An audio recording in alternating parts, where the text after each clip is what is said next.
me with a sorry receiver like Crabtree, that's the result you're going to get. Don't you ever talk about me. Crabtree, don't you open your mouth about the best. Or I'm going to shut it for you real quick. LOB.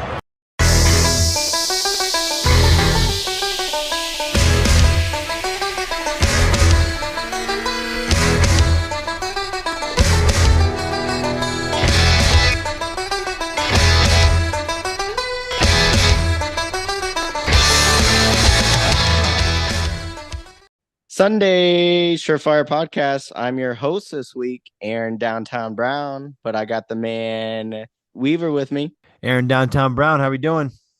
We're doing, man. Hey, it's just you and me this week, Ethan. We got the commish. He's in the lab. We kind of joke about this year after year. He's gotta give him a week off, kind of get his last minute, crunch his last minute stats, and he's working on his top 200 players this week.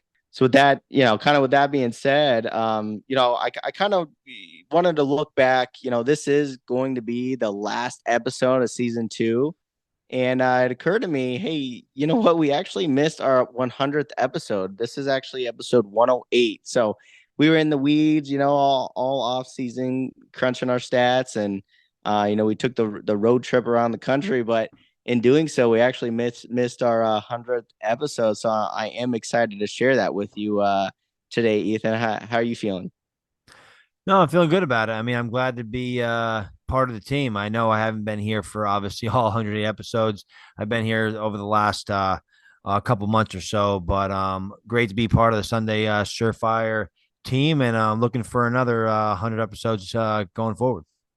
There we go. Yeah, I like it. So as I said, we don't have the commish with us tonight recording, but you will hear from him a little bit later as we get on. He did do us a favor and gave us a little bit of a couple-minute recording on a couple guys he wanted to talk about. So we'll get that played and share our thoughts after that.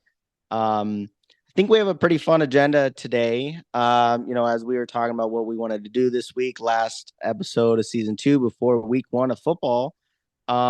We decided we want to do a flag planning episode. Okay. So what that means for all the listeners, this is, we've kind of analyzed all of our players, and we're kind of getting to the end here where we really want to kind of put our foots down and stick to a couple of players that we really think are going to outperform their ADPs or average draft position. And we're confident in that, right? For various reasons. And we'll go ahead and do that. I have 2 to share. Ethan have 2, and like I said, Commish will as well. But kind of before we get into our flag planners, I would like to kind of just cover. This is kind of an interesting time of year too, right before season starts. We have some cuts on teams.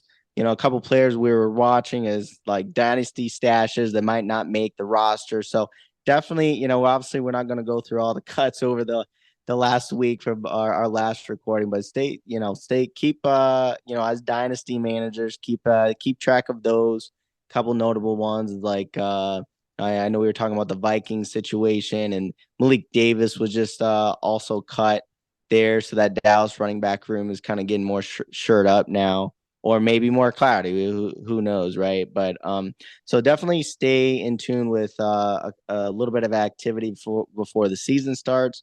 But kind of like the biggest news that the whole fantasy community was looking out for was the whole situation with Jonathan Taylor. Ethan, what do you think about this news where, we were kind of getting our hopes up or just at the edge of our seats here the last week and a half here, and, teams interested in a JT trade. Come to find out, it doesn't look like that's going to happen. He's going to start the season on the PUP list. He's going to miss the first 4 games of the year. So first of all, before we dive in, what are your thoughts on the whole JT situation? It's unfortunate. It's really going to hurt his ADP, obviously, in redraft, missing him for the first 4 weeks. And then after that, who knows what's going to happen with him going forward. I do think he's going to at least play, I believe it's 10-game minimum to have this season count towards his contractual obligations. But I think JT on the Colts would have been perfectly fine this year for fantasy if obviously everything was all well and good in JT land. But unfortunately, obviously, he's a little disgruntled. So it would have been nice to see him on the move to go to a team that clearly wanted his services and were probably willing to pay him, because obviously they know with JT, unless they were just trading for him for basically to go all in, like maybe if it was like the Philadelphia Eagles and the Miami Dolphins, or a team that's like ready to compete, and maybe they're going to go all in 1 year, and then they're not going to give JT the bag. But just yeah, a little unfortunate that we're going to miss JT for the first 4 games, and it really makes his situation a little scary in redraft. I agree. I agree. I definitely, if you had, high shares of JT, hopefully you had a pretty nice insurance picks later on that you might be able to get by, or if some of you handcuff fans out there have like Deion Jackson, or you've listened to our recent shows, or Commission's Evan Hall call out too, that hopefully you have some of those shares. Evan Hull's doing better as a stash candidate than my Dwayne McBride stash candidate, as he just got cut, which you alluded to earlier, as he was cut from the Vikings, which makes that obviously running back room very, very thin. And then you mentioned like guys like Malik Davis, and I just thought it was kind of funny that the Patriots, they essentially cut their entire QB room with Bailey Zappi and Trace McSorley, and then they cut their entire running back room with cutting J.J. Taylor, trading Pierre Strong, cutting Kevin Harris, and cutting Ty Montgomery. So it looks like it's just Ramondre Stevenson and Zeke right now. I'm sure they're going to bring somebody else in, but it's been interesting to see these all these running back cuts.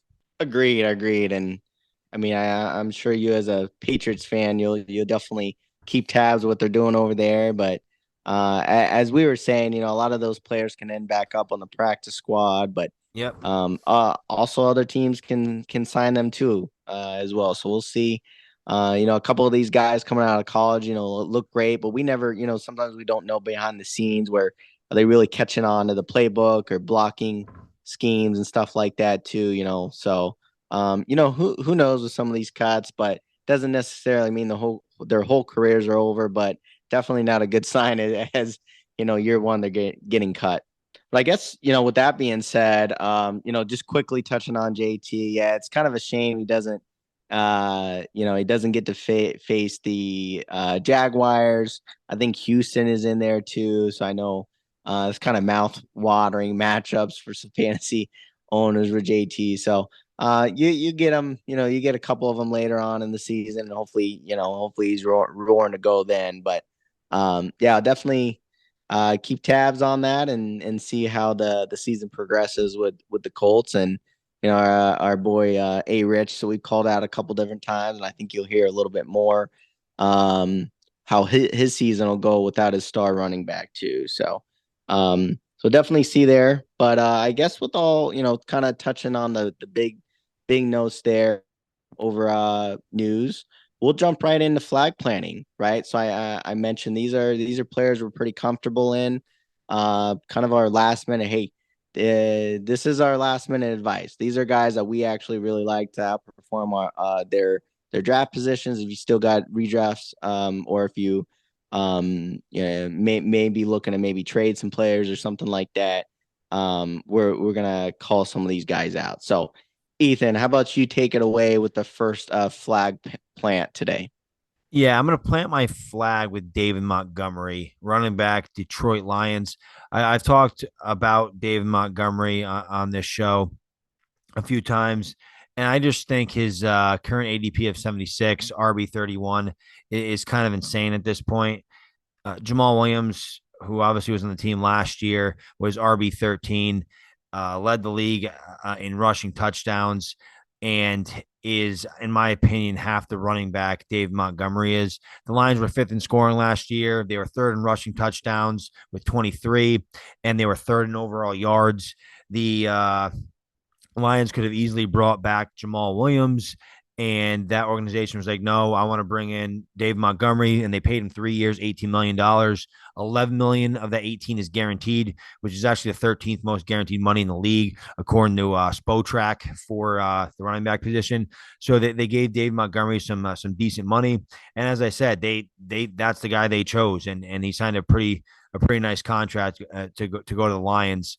But I just think the Bear situation was obviously pretty ugly last year. Not a very high scoring offense. Justin Fields obviously took a ton of upside away from any running back in that backfield. And he was still RB 23 and half point PPR in a pretty down year for David Montgomery. I'm just very surprised that he's going RB 31. I think this guy is going to be a locked in top 15 running back this year, which could be a little hot takey, but I'm just pretty confident in that offense. And Dave Montgomery is a complete 3-down back, unlike Jamal Williams, who is basically just an in between the tackles grinder. And obviously, he capitalized by scoring a ton of touchdowns. I just think Dave Montgomery is going to actually play on third downs and get in some passing down situations, unlike Jamal Williams. I know obviously Jahmyr Gibbs was just drafted there. They were basically listed as co-starters. I think they're going to use David Montgomery a ton in this offense, and I'm very, very excited to see what he's going to do this year. And he's a guy I want on all my redraft teams. Yeah, I like that call out. I think I found, I mentioned that Kamish is working on his top 200 players. I took a stab at pointing out my own positions this year too, and kind of just I really wanted to kind of see what some of my takes were against Fantasy Pros rankings. I think he's Fantasy Pros 31st running back. I too have him ahead of that. I have him at 24, not so much 15, but I do think that the Lions, they kind of showed they want to punch the ball in, right? I mean, I know we know St. Brown is going to get his target share, but with TJ Hockenson out, how many red zone targets do they truly have? And I think it just goes to show once they get down inside the 5, they're really looking to run. So that was, as you said, Jamal Williams last year.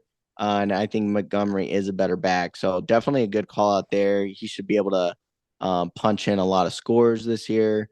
Not to say he's going to get 17 as Williams. Oh, he's getting more year. than that. He might be getting more. All right, there you go. Like you said, a little hot takey. Definitely love the hot takes on this pod. So, like the call out with Montgomery.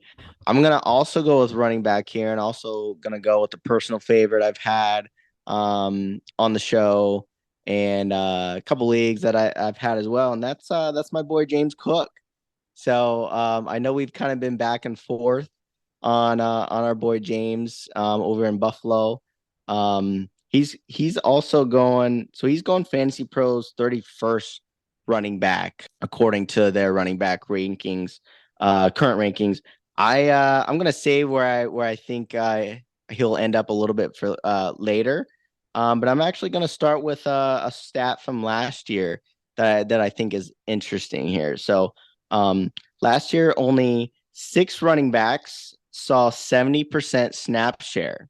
Okay, Ethan, 6 running backs. So as we know, it's committee approach, and kind of last of the dying breed is that third down back. Out of those 6, how many of them were top 15 backs last year? Out of those 6 backs, I'll just go ahead and give you this statistics. So out of all 6, all of them were top 15 backs, right? So yep. Kind of makes sense, right? So it's saying if you're playing downs, you're probably going to be scoring fantasy points in the league, right? Hey, volume is king, right? Volume is key, right? So, and then as we say, kind of last of the 3 down back. I think as we, looked at James Cook this year, we were wondering, is he going to get, is he going to just be a 3 down back, a third down back, or is he going to be a 3 down back, right? So, cool thing about preseason is with the starters, he actually did have you name it, 70% snap percentage with the starters in preseason this year, right? So, as as we know, he can't take everything by, book by its cover in preseason, but it is a pretty cool indicator, right, to see what is the normal reps that some of these guys are getting out with the starting team. And then when the starters are out, they're out, right? So that's even with Damien Harris in the mix as well. So I find that pretty interesting to see. Is that kind of alluding to James Cook as their guy in the backfield, right? So I love that because he can catch the ball out of the backfield. As we said in the past, he led the NFL in explosive rate last season, and you can draft this guy in round 6, as I mentioned. So I think he can potentially be a breakout running back this year, an absolute steal in your fantasy drafts, and I really think he's gonna definitely outperform that ADP is getting drafted at, and certainly higher than running back 31. So are you ready? Drum roll. I think he's going to be a top 15 back as well. And my ranking says he's actually going to hit 14. So that is my take here with Mr. James Cook. Ethan, what do you think? James Cook was actually one of my sell candidates earlier this offseason. So I don't think he's necessarily going to be a top 15 back. Right now, RB 15 is Aaron Jones.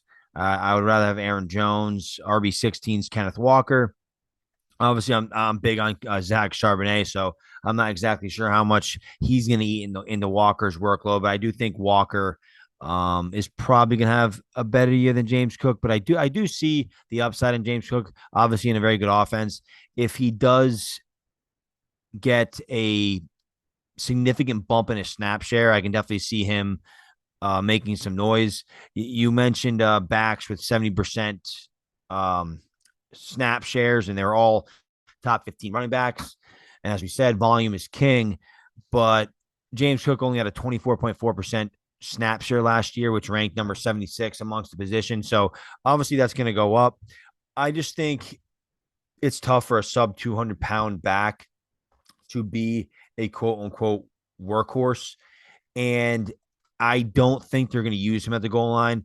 I don't think you bring in Damien Harris and Latavius Murray to not use them at the goal line. But as you did say, James Cook was very efficient when he did get opportunities.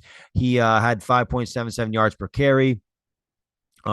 He had a pretty good breakaway run rate, and he like I said, he did a lot when he did have the ball, but unfortunately, he only had a 6% target share. Josh Allen didn't really look to him too much when he wanted to check the ball down, and I'm just not sure if James Cook can handle getting 15 plus carries a game. So we'll see. We'll see what happens with James Cook. I definitely see the upside in that offense. I just think it's going to be an uphill climb to get to RB 15 plus territory. Fair point. Fair point. As we said, backs that do have that volume and they can catch the ball and get that yak. That's kind of, we're kind of looking for the next Kamara. I know you, I know your history with Alvin Kamara and how much you used to love having him on your team and just that cheat code it is for your fantasy. Yeah, definitely. I got guys like Kamara. He was so efficient as a rookie and so efficient early in his career that he didn't need a lot of touches to be a top 5 running back. And James Cook, the thing is, James Cook just isn't Alvin Kamara because Alvin Kamara is 215 pounds. He can handle a workload that I don't think James Cook can. But as I said, he was crazy efficient last year. He was it was number 3 in yards per touch with 6.3. As I mentioned, he was great with his breakaway run rate of 12.1%, which is actually number 1. His true yards per carry was 5.3. As I said, that excludes runs over 10 yards. He was number 2. So he does, the advanced analytics say that when James Cook gets the ball, he's very good with it. But usually when you see an uptick in opportunity, usually your efficiency goes down. And as I said, he had a very small snap share last year. If you double that, his snap share from last year, you're looking at basically 48%. And if you double a snap share, is that going to really hurt his efficiency? I'm not sure. So time will tell, but I do see the upside, but it's I know those smaller backs usually don't take on those every down workhorse roles. Gotcha. We'll definitely see, but who do you wanna call out for your second guy here? I think if the listeners had to guess who I'm gonna say, I think they'd have a pretty good idea. I'm going to talk about my guy Brandon Ayuk. I've talked about him a lot on this show. I think he's in for a breakout season. He had good chemistry with Brock Purdy down the stretch.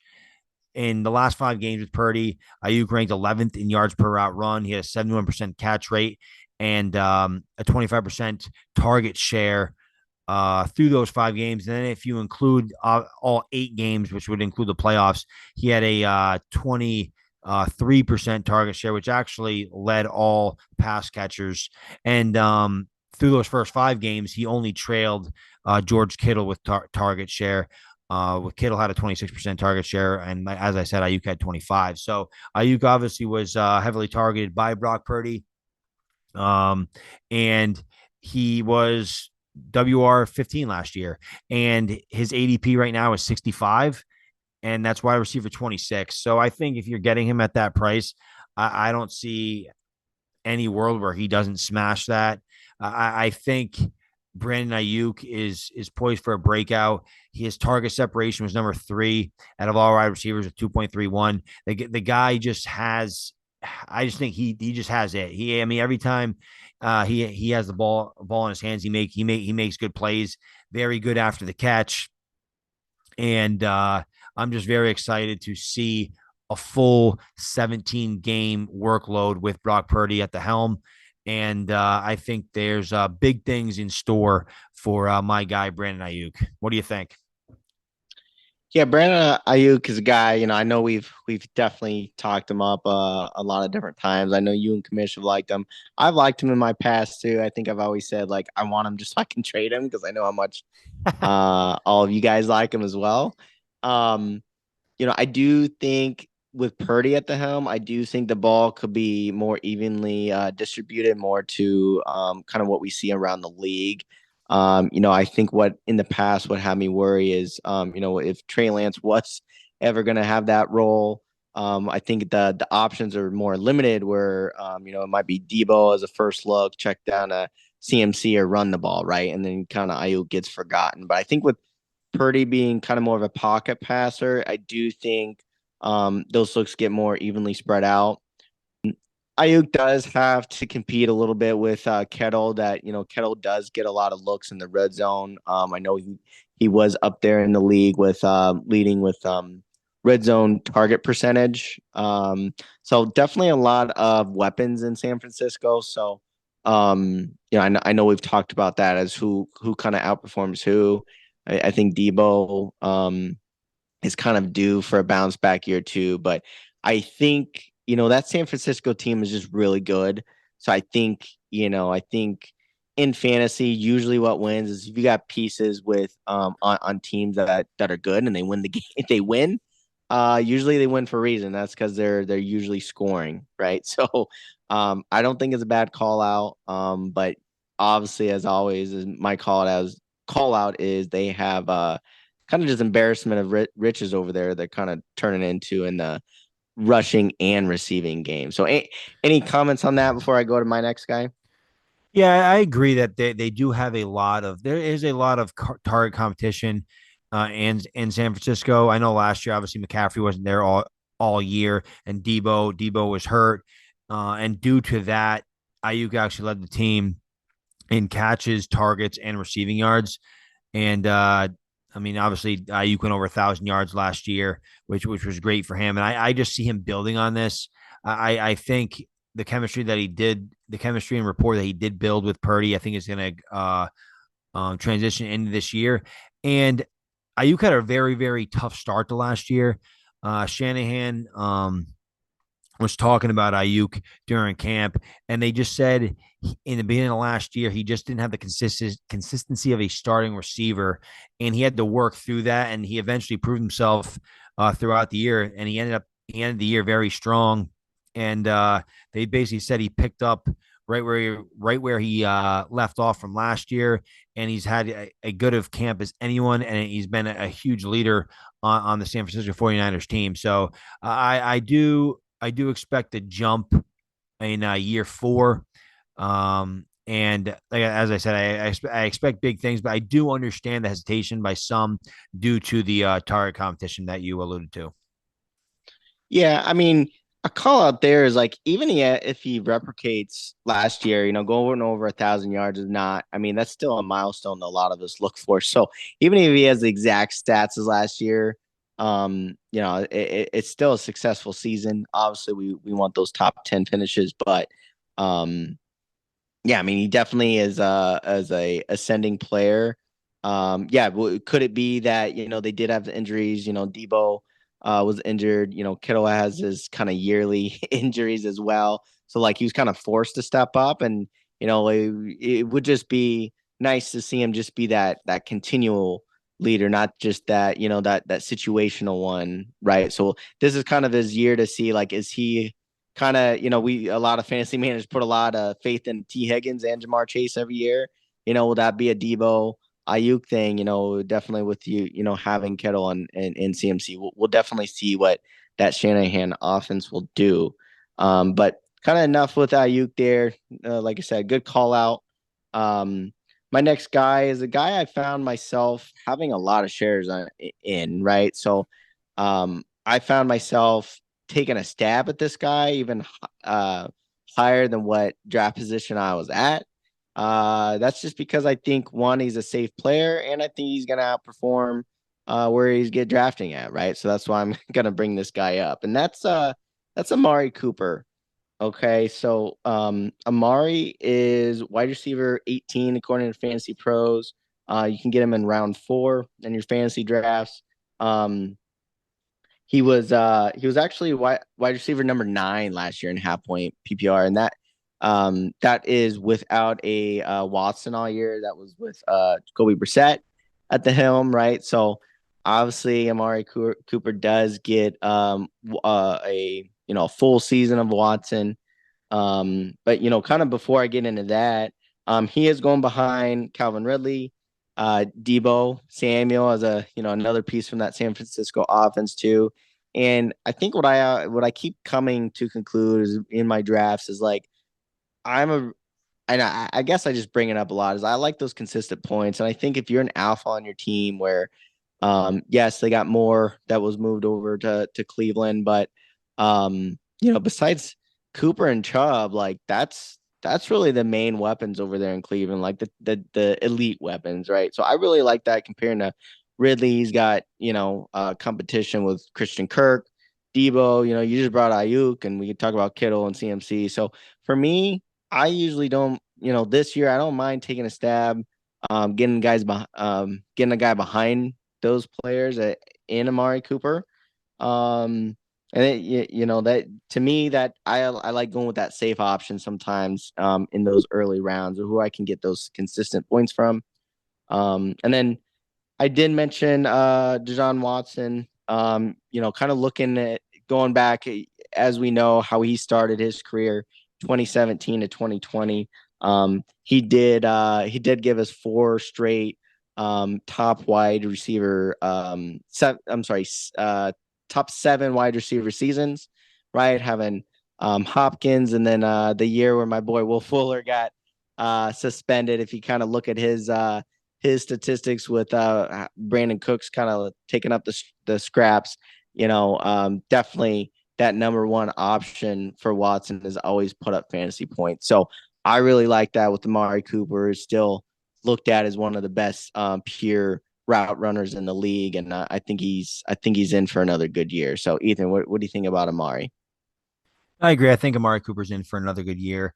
I know he's entering his age 29 season, so people may be a little hesitant that Cooper may start to decline. And obviously Cooper he's always been kind of boomer bust, but he had a really good year with Deshaun Watson last year, being obviously wide receiver overall number 9, half point PPR scoring. And I only see that I only see his rapport and obviously chemistry with Deshaun Watson improving. And if people think that Deshaun Watson's going to get back to some sort of his Houston Texans form, then it should be wheels up for Amari Cooper. He had a 26.1% target share last year, which was number 16. He was number 5 in air yards. He had his highest yards per route run since 2019, and he had, like I said, a very good year with the first year with Deshaun Watson in Cleveland. So I do see him improving, and I don't see why he's at wide receiver 18. I do think he's going to beat that. I mean, wide receiver 18, it's not terrible, but Cooper in the 4th round, I think is a pretty safe bet. You do have to contest with some weekly volatility, but he does have that upside. He has to compete with Elijah Moore, DPJ, and Cedric Tillman. And I think of all of those, I think he's going to be the clear alpha on that team. So I think Cooper's in for another good season. All right, that's what I like to hear.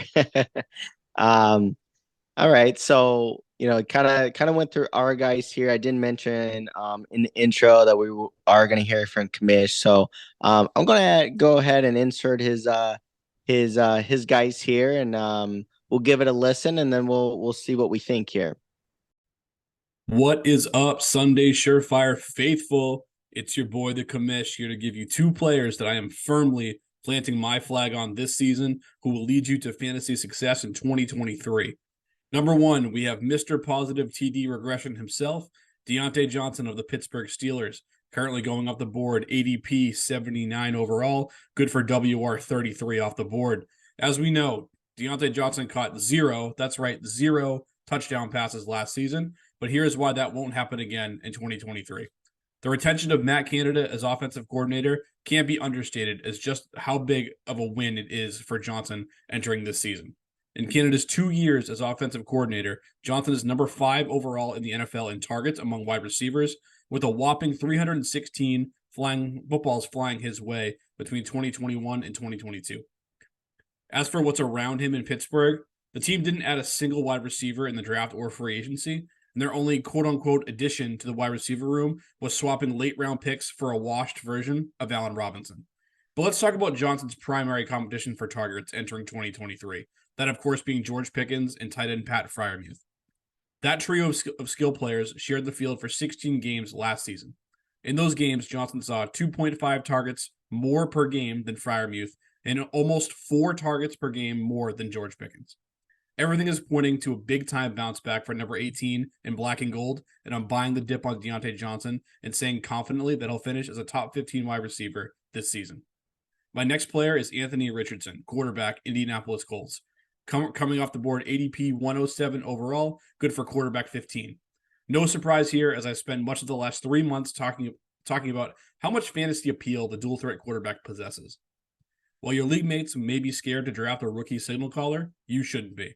Being selected outside the top 100 picks as quarterback 15, there's nothing but upside here for Richardson.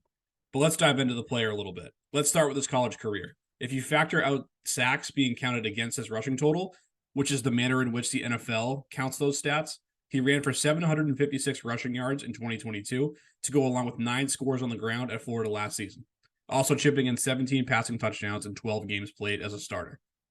How's his arm, you ask? Richardson has all the tools to put on an absolute laser show at the next level, as was evident at the NFL Combine, as well as his highlights from his final season in college. Will there be growing pains along the way for Richardson this year as a rookie? Yes, without a doubt. He's a raw prospect that only started 1 full year in the SEC. But based on his high rushing floor, that's not going to matter for fantasy managers. Still not convinced? Here's an NFL comp for you. Last season, we saw Justin Fields throw for just over 2,200 yards and 17 touchdowns through the air to go along with 11 interceptions. His team at the NFL level was terrible, finishing with a 3-14 record on the season. and ending up with the number 1 overall pick in the 2023 NFL draft.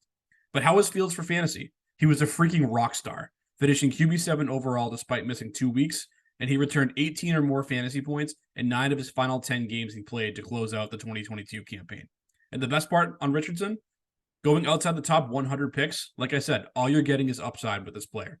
In this range, you could realistically be selecting him as your second quarterback to your team, or if you waited at the position to draft Richardson, you could easily grab a more reliable backup later.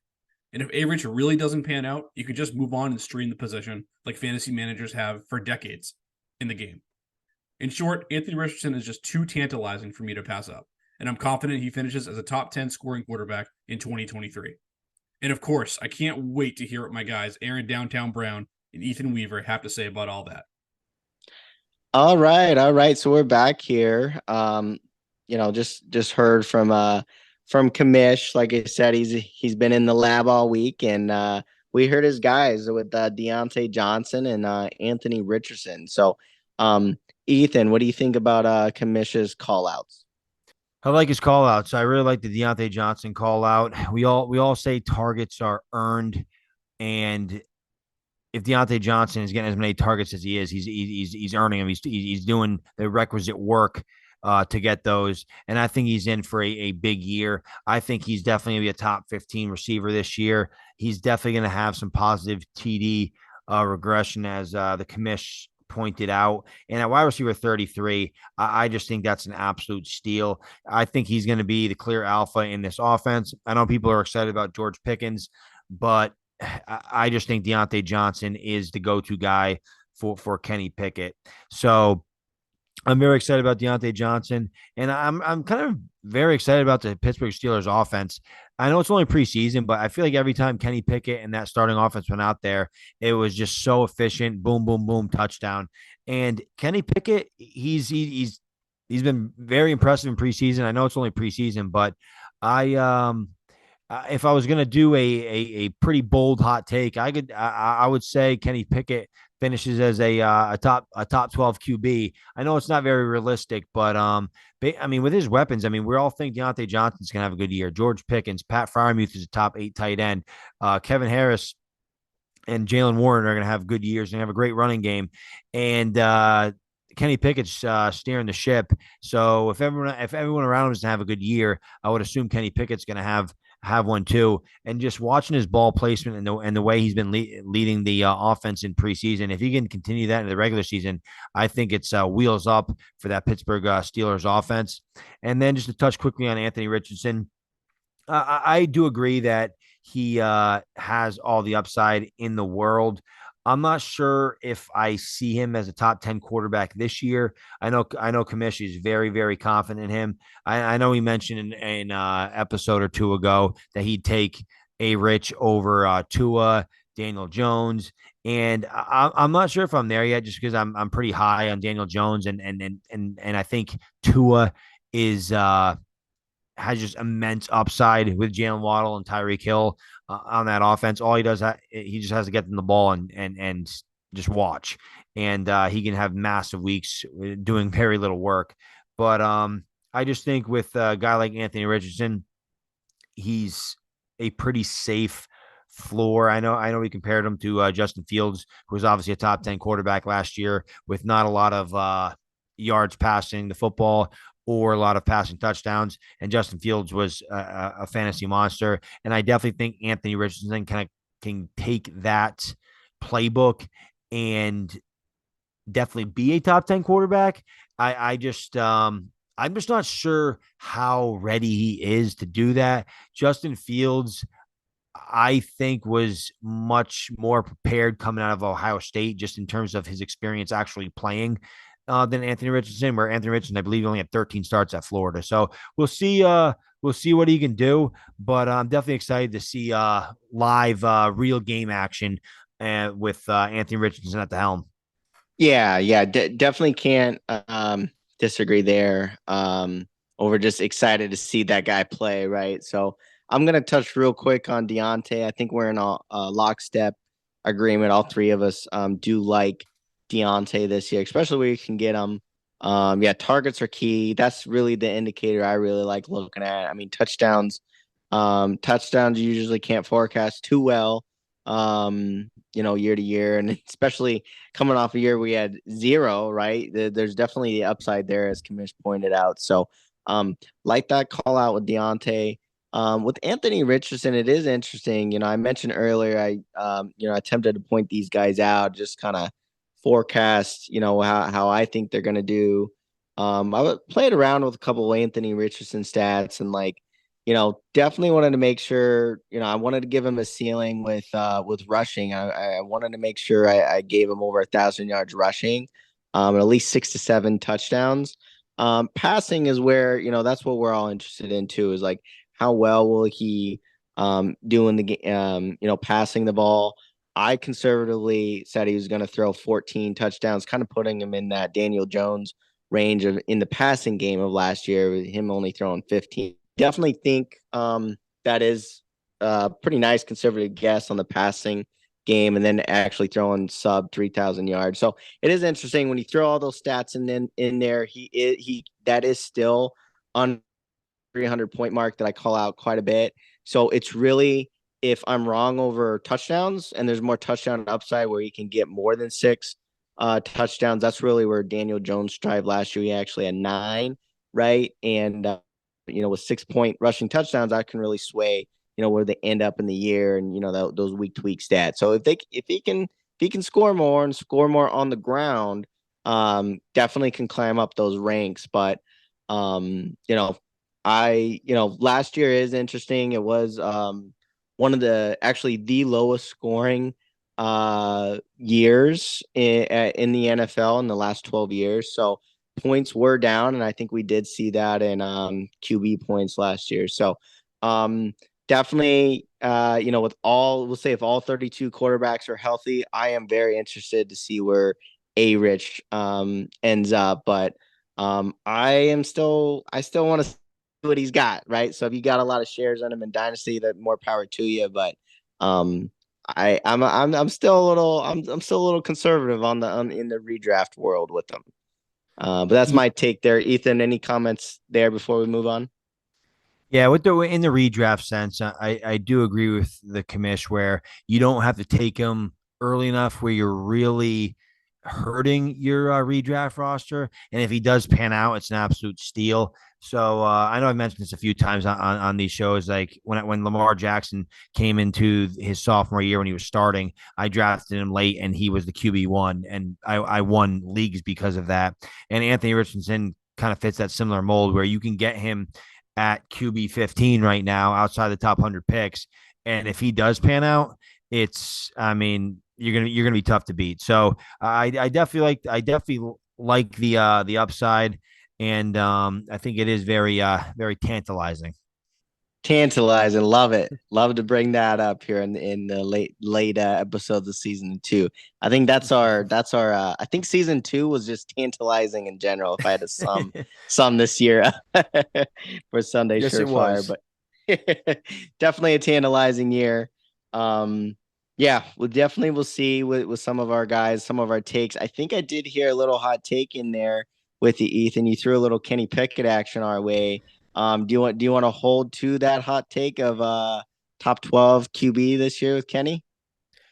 As I said, it is very bold, and if we're just making bold out there hot takes, I'll reiterate it. I think Kenny Pickett does have a chance to flirt with that top 12.